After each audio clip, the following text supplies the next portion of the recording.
NHRC. NHRC के बारे में क्या जानते हैं आप लोग या नहीं भी जानते हैं, लेकिन इस वीडियो को देख के आप सबको जान जाएंगे बिकॉज ये एकदम डिटेल्ड वीडियो होने वाला है। फुल फॉर्म होता है नेशनल ह्यूमन राइट्स कमीशन, ठीक है। और ये पूरे इंडिया का हम पढ़ रहे हैं इसलिए मैंने ऑफ इंडिया लिख दिया है। तो अगर एक बात बोली जाए कि राइट्स यानी अधिकार, तो अधिकार होते क्या है दरअसल? जैसे कि अधिकार वो चीज होती है जहां हमें रोका टोकी नहीं होती।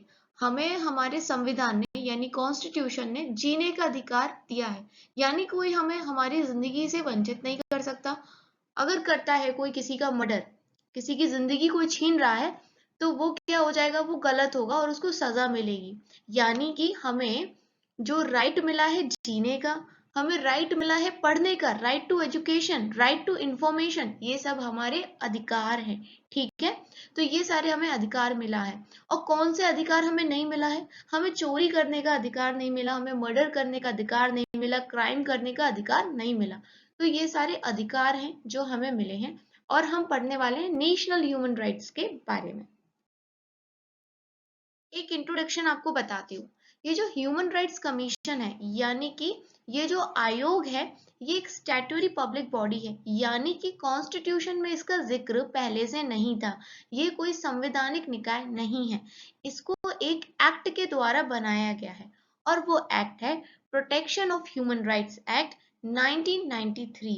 जब ये एक्ट आया तो इस एक्ट के बाद हमने 12 अक्टूबर 1993 को एनएचआरसी का गठन किया। कोई भी चीज एक दिन में हो जाती है क्या? नहीं, पहले सोच विचार होता और तब जाके कहीं कोई चीज बन पाती है कि नहीं? हमें अगर मान लीजिए घूमने जाना हो शिमला, ऊटी, मनाली या वैष्णो देवी ही, तो हम बहुत पहले, महीनों पहले से ही प्रिपरेशन करते हैं, सीट बुक करते हैं, कौन से कपड़े ले जाने, ऐसे बहुत सारी तमाम प्लानिंग्स, प्लॉटिंग करते हैं ना। तो वैसे ये तो इतनी बड़ी चीज हो गई, तो इसका भी बहुत पहले से चला आ रहा था। 10 दिसंबर 1948 में यूनाइटेड नेशन के अंदर एक यूनिवर्सल डिक्लेरेशन होता है, जिसके अंदर क्या बोला जाता है कि हर कंट्री को ह्यूमन राइट्स के प्रति जागरूक होना चाहिए और कुछ स्टेप्स उठाने चाहिए। इसीलिए हर साल 10 दिसंबर को हम लोग इंटरनेशनल ह्यूमन राइट्स डे मनाते हैं। अब देख रहे हो 1948 की बात है, हमें आजादी मिलती है 1947 में, और हमारे यहाँ जो कॉन्स्टिट्यूशन लागू होता है हमारा, वो 26 जनवरी 1950 में पूरी तरीके से हमारा संविधान लागू हो जाता है। जब हमारा संविधान लागू होता है तो आपको तो पता है कि 47 में हमें आजादी मिली थी उन ब्रिटिश लोगों से जिन्होंने हमारे जो इंडिया है, सोने की चिड़िया जो पहले हुआ करता था, उसको तहस नहस कर दिया था। तो हमारी जो आर्थिक स्थिति थी वो अच्छी नहीं थी, मतलब पैसे की तंगी थी। तो इसीलिए हम ज्यादा कुछ नहीं कर पाए उस टाइम पे, पर हमने अपने कॉन्स्टिट्यूशन में कुछ फंडामेंटल राइट्स यानी कि मौलिक अधिकार और डीपीएसपी यानी कि directive principles of state policy को डाल दिया। फंडामेंटल राइट्स आपने बचपन से पढ़े होंगे, जो 6 मुख्य हमें दे रखे हैं, जैसे right to equality, right to freedom, right to freedom for religion, constitutional rights, है ना, cultural and educational rights, constitutional remedies, sorry. तो ये सारे जो राइट्स हैं हमारे संविधान ने हमको दिए हैं, जो कि हमारे फंडामेंटल राइट्स हैं, मौलिक हमारे अधिकार हैं। कब दिए गए? 26 जनवरी 1950। लेकिन हम यहाँ पर फंडामेंटल राइट्स को नहीं पढ़ रहे, हम यहाँ पर एनएचआरसी यानी नेशनल ह्यूमन राइट्स को पढ़ रहे हैं। तो डिफरेंस क्या है? डिफरेंस है, नेशनल ह्यूमन राइट्स में बहुत सारे अधिकार आ जाते हैं, फंडामेंटल राइट्स में कुछ ही अधिकार हैं। उस टाइम पे हम कुछ ही अधिकार इसलिए दे पाए थे क्योंकि उस टाइम हमारे पास अभाव था पैसे का, ठीक है। 1991 के में क्या होता है, पेरिस में, पेरिस आपको पता है फ्रांस की कैपिटल है, वहां एक डिक्लेरेशन होता है कि भाई सब कंट्रीज एक एक अपना क्या बना लो, आयोग बना लो, कुछ करो। किसके लिए? लोगों के लिए, उनके अधिकारों के लिए। तो फिर हमने भी सोचा, 2 साल तक सोचा, फिर 1993 में प्रोटेक्शन ऑफ ह्यूमन राइट्स के तहत सेक्शन 3 के अंदर हमने गठन कर दिया एनएचआरसी का। कब हुआ? 12 अक्टूबर 1993 को। चलिए मैं आपको बता देती हूँ चेयरमैन और मेंबर्स कौन कौन है। तो पहला चेयरमैन जो हमारे बने थे वो रंगनाथ मिश्रा जी बने थे।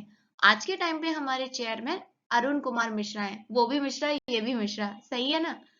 अब ये जो अरुण कुमार मिश्रा जी हैं, ये पहले जज थे सुप्रीम कोर्ट के, मतलब पहले जज रह चुके हैं, फॉर्मर जज थे सुप्रीम कोर्ट के। अभी हमारे चेयरमैन है ये एनएचआरसी के, ठीक है। और ये 11th चेयरपर्सन है एनएचआरसी के। इनसे पहले कौन था? इनसे पहले जस्टिस एचएल दत्तू थे एनएचआरसी के चेयरमैन, जिन्होंने अपना टेन्योर 2 दिसंबर 2020 को खत्म किया और अब ये संभाल रहे हैं, ठीक है। इसके अलावा कुछ और भी मेंबर्स होते हैं, जैसे mister justice MM Kumar, doctor DM Mule, mister Rajeev Jain, और कुछ एक्स ऑफिशियो मेंबर्स भी होते हैं। एक्स ऑफिशियो मेंबर्स का मतलब ये है कि जो पोस्ट के द्वारा चुने जाते हैं। जैसे आपने नीति आयोग का नाम सुना होगा, नीति आयोग के जो चेयरमैन होते हैं वो एक्स ऑफिशियो प्राइम मिनिस्टर होता है, मतलब जो भी पीएम होगा वो नीति आयोग का चेयरपर्सन हो जाएगा। तो वैसे ही यहाँ पर एक्स ऑफिशियो मेंबर्स होते हैं chairperson of national commission for schedule caste, national commission for schedule tribes, तो ठीक है, ये सब लोग हैं। सरदार इकबाल सिंह लालपुरा, और नेशनल कमीशन फॉर माइनॉरिटीज के भी हैं, नेशनल कमीशन फॉर वुमेन के भी हैं, ठीक है, national commission for backward classes, national commission for protection of child rights, chief commissioner for person with disabilities. ये सारे जो लोग होते हैं ना, ये एक्स ऑफिशियो मेंबर्स के तौर पे इस एनएचआरसी का हिस्सा होते हैं। अब देखिए, यहाँ मैं आपको एक लिस्ट दिखा रही हूँ कि अब तक कौन कौन चेयरपर्सन रह चुके हैं। तो सबसे पहले तो थोड़ा सा ये इस तरफ को खिसक गए हैं, जस्टिस रंगनाथ मिश्रा जी जो पहले थे, जो इस तरफ खिसक गए हैं थोड़ा। उसके बाद अभी लास्ट में जो एट प्रेजेंट है करंट में, वो है अरुण कुमार मिश्रा जी, ये भी मैं आपको बता चुकी हूँ। अब मैंने ये जो रेड रेड कर चुके हैं, इनकी बात में कुछ विशेष चीजें हैं। जैसे जस्टिस जेएस वर्मा जी, ये मध्य प्रदेश से हैं और ये मध्य प्रदेश के चीफ जस्टिस रह चुके हैं, मध्य प्रदेश हाई कोर्ट में जज भी रह चुके हैं, फिर सुप्रीम कोर्ट के जज और सुप्रीम कोर्ट के जो चीफ जस्टिस हैं वो भी रह चुके हैं, ठीक है। इसके बाद देखिए शिवराज पाटिल जी, जस्टिस शिवराज पाटिल जी, ये पहले एक्टिंग चेयरपर्सन रहे हैं एनएचआरसी के कुछ टाइम के लिए। जीपी माथुर भी एक्टिंग रहे हैं। फिर जस्टिस प्रफुल्ल चंद्र पंत, ये भी एक्टिंग रहे हैं। और जैसा कि मैंने आपको बताया था, अरुण कुमार मिश्रा जी से पहले एचएल दत्तू थे। और इसके अलावा भी आप देख लीजिए कौन कौन एनएचआरसी के अब तक चेयरपर्सन रहे हैं। एएस आनंद रहे हैं, एस राजेंद्र बाबू रहे हैं, ये पूरी लिस्ट है आपके सामने। यहां से शुरुआत होती है थोड़ा सा डिटेल में पढ़ने की। तो एनएचआरसी एक एक्ट के द्वारा आया, ठीक है। तो यहाँ बहुत सारी धाराएं होती, कोई भी एक्ट होता है ना तो उसमें आर्टिकल्स नहीं होते, आर्टिकल्स होते हैं संविधान कॉन्स्टिट्यूशन के अंदर, लेकिन एक्ट के अंदर होती है धाराएं। तो यहाँ पर धारा 3 के अंदर बताया गया है कि एनएचआरसी को सेंट्रल गवर्नमेंट बनाएगी। फिर धारा 3(2) के अंदर बताया गया है कि एनएचआरसी के अंदर चेयरपर्सन होगा एक और 5 मेंबर्स होंगे, ठीक है। ये 5 मेंबर्स में मैंने एक्स ऑफिशियो मेंबर्स की गिनती नहीं करी है, वो अलग से हैं और ये 5 मेंबर्स अलग से हैं। चेयरपर्सन कौन हो सकता है? ये चीफ जस्टिस ऑफ इंडिया हो सकता है, ये जज हो सकता है सुप्रीम कोर्ट का, ठीक है। एक मेंबर ऐसा भी होना चाहिए जो जज हो सुप्रीम कोर्ट का, और एक मेंबर चीफ जस्टिस होना चाहिए हाई कोर्ट का, ठीक है। तो एक तो अपना कौन हो गया, चेयरपर्सन हो गया, बता दिया। फिर 2 यहाँ पर अन्य पर्सन हो गए। अब 3 बचे, क्योंकि 5 होने चाहिए ना चेयरपर्सन से अलावा। तो ये जो 3 मेंबर्स होंगे, इनके पास प्रैक्टिकल नॉलेज होनी चाहिए, एक्सपीरियंस होनी चाहिए in matters relating to human rights. क्योंकि आप भाई ह्यूमन राइट्स के आयोग के मेंबर बन रहे हो, तो आपके पास कुछ ऐसे लोग भी होने चाहिए जिनको प्रैक्टिकल नॉलेज है, ठीक है। और इन 3 बंदों के अंदर एक औरत का होना, एक वुमेन मेंबर का होना अनिवार्य है, ठीक है। आई बात समझ में? एक तो चेयरपर्सन हो गया अपना, चेयरपर्सन कौन हो सकता है? चीफ जस्टिस ऑफ इंडिया हो सकता है या फिर जज ऑफ सुप्रीम कोर्ट हो सकता है। बाकी बचे कितने? 5 लोग। तो 5 में से जो 3 होते हैं उनके पास प्रैक्टिकल नॉलेज होनी चाहिए और 3 में से एक औरत होनी चाहिए। जो बाकी 2 लोग बचे, वो या तो जज ऑफ सुप्रीम कोर्ट हो सकता है और एक मेंबर हो सकता है chief justice of a high court. High court means किसी भी स्टेट का हाई कोर्ट। सेक्शन 3(3) के अंदर हम देखते हैं, धारा 3(3) के अंदर कि चेयरपर्सन ऑफ नेशनल कमीशन भी होगा। मतलब ये अब मैं बात कर रही हूँ एक्स ऑफिशियो मेंबर्स की, कि chairperson of national commission for scheduled caste, scheduled tribes, national commission for women, national commission for minorities, national commission for backward classes, national commission for protection of child rights and national commission for person with डिसएबिलिटीज। ये एक ex officio members की तरह किसका हिस्सा रहते हैं? NHRC का हिस्सा रहते हैं। आगे देखते हैं। देखो, अगर मान लो कोई भी सिटिंग जज है, मतलब जो अभी काम कर रहा है सुप्रीम कोर्ट में, या फिर कोई भी चीफ जस्टिस है हाई कोर्ट का जो अभी एट प्रेजेंट मतलब वहां पर चीफ जस्टिस बना बैठा है, तो उनकी अपॉइंटमेंट आप सिर्फ तभी कर सकते हो जब आप एक बार chief justice of supreme court से कंसल्ट कर लो। बिना उनकी अनुमति के, बिना उनके कंसल्टेशन के आप उनका अपॉइंटमेंट नहीं कर सकते। सेक्शन 3(4) के अंदर बताया गया है कि एक जनरल सेक्रेटरी भी होना चाहिए। सेक्शन 3(5) के अंदर बताया गया है कि यहाँ पर हेडक्वार्टर दिल्ली में है। किसका हेडक्वार्टर? एनएचआरसी का।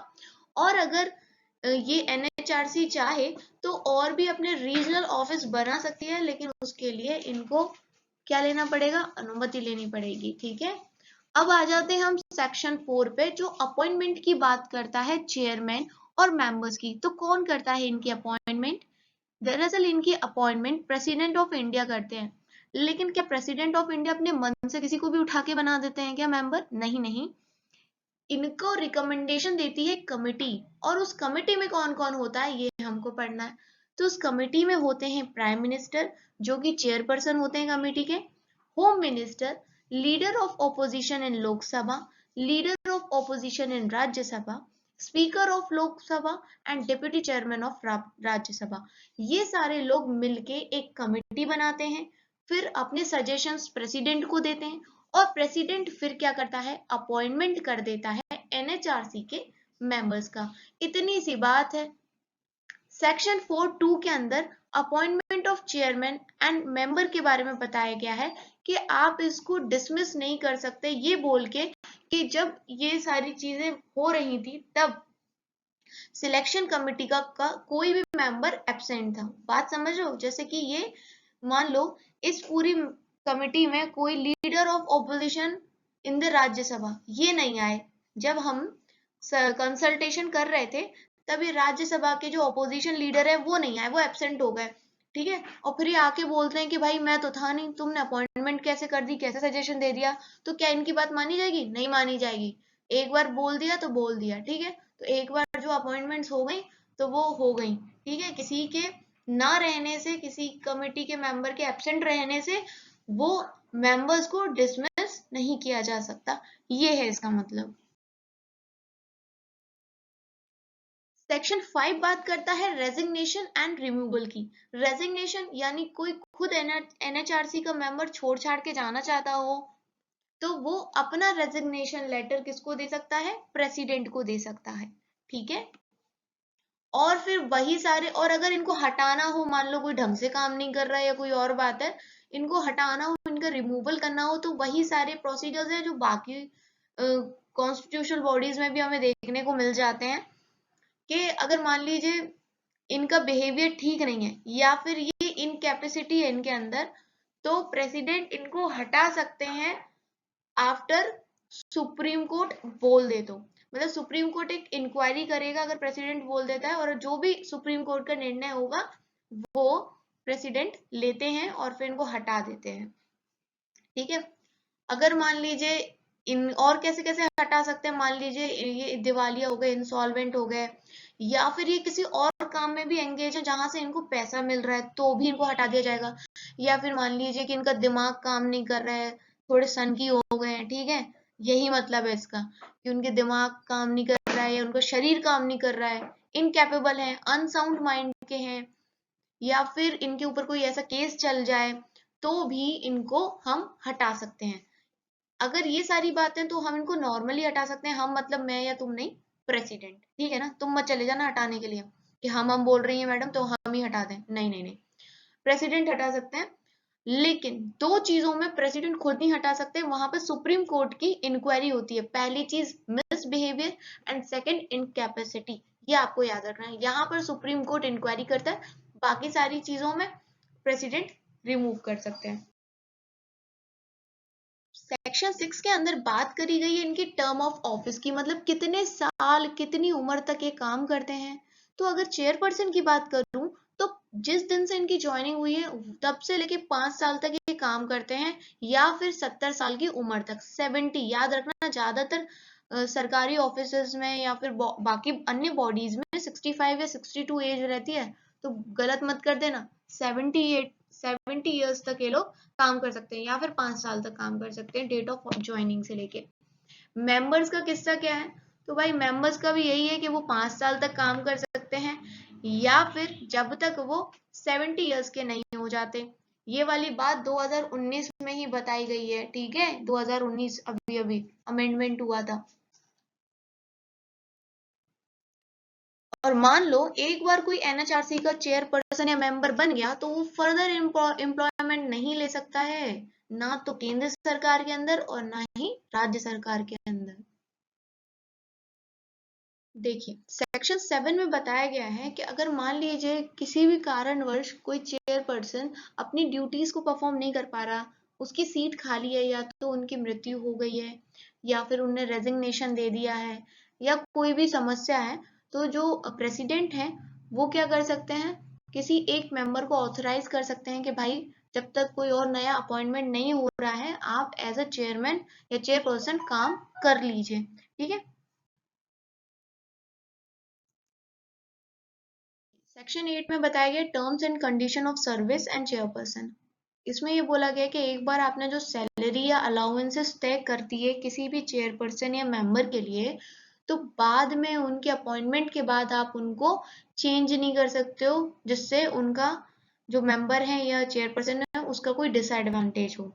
मतलब पहले तो आप अपॉइंटमेंट से पहले तो आपने कोई बड़े बड़े वादे कर दिए और बाद में आप कुछ डिसएडवांटेज कर दो अपॉइंटमेंट के बाद, तो ऐसा आप नहीं कर सकते हो। सेक्शन 11 में बात करी गई है कि कुछ ऑफिसर्स और कुछ स्टाफ कमीशन को कैसे प्रोवाइड किए जाएंगे। तो कौन प्रोवाइड करेगा, सेंट्रल गवर्नमेंट प्रोवाइड करेगी। एक तो ऑफिसर रैंक का जो सेक्रेटरी होता है गवर्नमेंट ऑफ इंडिया का, वो एज अ सेक्रेटरी जनरल दिया जाएगा कमीशन के लिए, और पुलिस और इन्वेस्टिगेटिव स्टाफ दिया जाएगा एक ऑफिसर के अंदर, जो डायरेक्टर की रैंक से नीचे नहीं होना चाहिए, डायरेक्टर डीजीपी की रैंक से नीचे नहीं होना चाहिए। और भी बहुत सारे ऑफिसर्स दिए जाएंगे जिस प्रकार की उनको जरूरत होगी, ठीक है।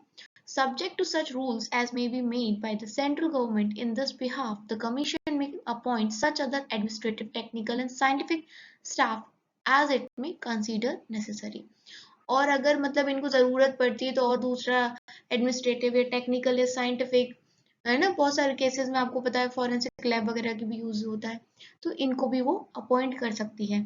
और जो सैलरी अलाउंसेस और कंडीशंस होती हैं सर्विस की इन सारे ऑफिसर्स और अदर स्टाफ की अंडर सब सेक्शन 2, ये भी इसमें प्रिस्क्राइब करेंगे। सेक्शन 12 के अंदर फंक्शंस बताए गए हैं। तो देखिए अगर कोई भी वायलेशन होता है कहीं पर भी वायलेशन किसका, ह्यूमन राइट्स का, सरकार के द्वारा या फिर सरकार के किसी भी मतलब पब्लिक सर्वेंट के द्वारा, तो ये एक्शन ले सकते हैं। कोई भी कंप्लेन करेगा तो एक्शन लेंगे। ये सुओ मोटो एक्शन भी ले सकते हैं, मतलब अगर कोई और कंप्लेन नहीं कर रहा है तो खुद ही से कंप्लेन डाल के इंक्वायरी करना स्टार्ट कर देंगे, ठीक है। और ये क्या कर सकते हैं, रिकमेंड कर सकते हैं मेजर्स, ताकि एक इफेक्टिव इम्प्लीमेंटेशन हो सकते, किसके लिए, प्रोटेक्शन ऑफ ह्यूमन राइट्स के लिए। और ये उन फैक्टर्स को भी रिव्यू करेंगे जैसे कि टेररिज्म को लेके कि कैसे टेररिज्म से निपटारा हो सके, तो ताकि लोग अपने राइट्स को एंजॉय कर सके। कुछ मेजर्स भी बताएंगे रेमेडियल। ये जितनी भी संधि होती हैं दूसरी देशों से हमारी, उनको भी स्टडी करते हैं। जो अदर इंटरनेशनल इंस्ट्रूमेंट्स होते हैं ह्यूमन राइट्स से रिलेटेड उनको स्टडी करते हैं, और फिर स्टडी करने के बाद जो भी अपने रिकमेंडेशन होते हैं वो ये देते हैं। Undertake and promote research in the fields of human rights. Human rights की बॉडी है तो भाई ह्यूमन राइट्स से रिलेटेड सारे काम तो करेंगे। ये जेल में जाके विजिट भी करते हैं, देखते हैं कि कैदियों के साथ कैसा व्यवहार हो रखा है, कैदियों को कैसी कंडीशन में रखा जा रहा है, ये सारी चीजें भी देखते हैं।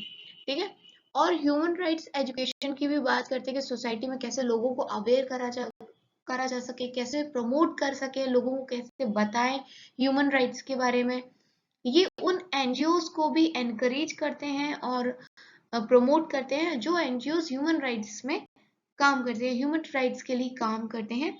एंड ये इनका जो भी काम है देखा ओवरऑल ह्यूमन राइट्स से रिलेटेड है, तो जो भी करता हुआ ह्यूमन राइट्स से रिलेटेड काम उसकी हेल्प ही करते हैं ये। एंड ये इन्वेस्टिगेशन की भी पावर है इनके पास, वो मैं आगे आपको बताती हूँ। सेक्शन 19 के अंदर बताया गया है उस प्रोसीजर के बारे में कि अगर किसी आर्म्ड फोर्स पर्सन के द्वारा कोई वायलेशन होता है ह्यूमन राइट्स का तो कैसे डील करना है उन कंप्लेंट से, तो वो सेक्शन 19 में दिया गया है। सेक्शन 20 में एनुअल रिपोर्ट की बात करी गई, स्पेशल रिपोर्ट्स की बात करी गई है जो कमीशन सेंट्रल गवर्नमेंट को देती है, और फिर ये सेंट्रल गवर्नमेंट क्या करती है, इसको पार्लियामेंट में पेश करती है। और फिर सेंट्रल गवर्नमेंट कोई बाइंडिंग नहीं होता है कि जो रिपोर्ट दी गई कमीशन के द्वारा वही काम करे। लेकिन हाँ, अगर कोई चीज नहीं मानती है कमीशन की सेंट्रल गवर्नमेंट तो उसको बताना भी पड़ेगा रीजन कि हम आपकी बात क्यों नहीं मान रहे हो। तो ये था अपना एनएचआरसी का टॉपिक। इसके बाद मैं और भी बहुत सारी बॉडीज के ऊपर अब टॉपिक लाती रहूंगी, जैसे नीति आयोग हो गया। ठीक है, तो इस तरह के टॉपिक्स आते रहेंगे।